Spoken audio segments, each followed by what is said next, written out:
Huwag mo lang basta iprito ang hotdog mga kanoypi. Gawin mo ito para mas masarap at siguradong solve na naman ang kain mo. Welcome guys sa Kain Noypi. Una nating gawin ay tunawin ang butter. Pwede rin naman ang margarine kung wala kayong butter. At kapag tunaw na ito, iprito natin ang mga nahiwang hotdog. Kung nanonood ka pa rin at this point, paki-comment naman mga kanoypi saang lugar kayo nanonood para alam namin kung saang lugar nakaabot ang video na ito. Kapag ganito na ang itsura, ilagay na natin ang puting sibuyas.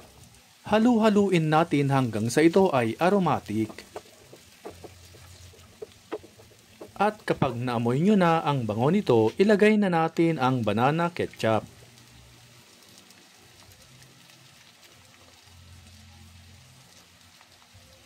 Lagyan din natin ito ng oyster sauce at small amount of water. Haluin natin ng maigi at lutuin hanggang sa lumapot ang kanyang sauce.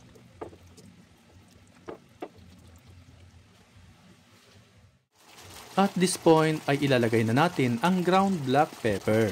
Lagyan din natin ito ng siling haba o siling labuyo.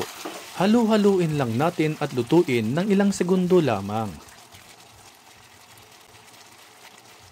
At this point ay luto na at ilalagay na natin ang nilagang itlog. Halu-haluin lang natin bago natin i-turn off ang kalan at hanguin na ito. By the way, shoutout nga pala sa lahat ng ating avid followers and viewers worldwide, lalong-lalo na kay Ma'am Merna Sabas from California, USA, Tale Sagun from Nueva Vizcaya, at kay Charmay Bagoso of Cabancalan City, Negros Occidental. Kaya sa susunod na magluluto kayo ng hotdog mga kanoypi, huwag nyo lang basta iprito. Gawin nyo ito para mas masarap at siguradong magugustuhan ng buong pamilya.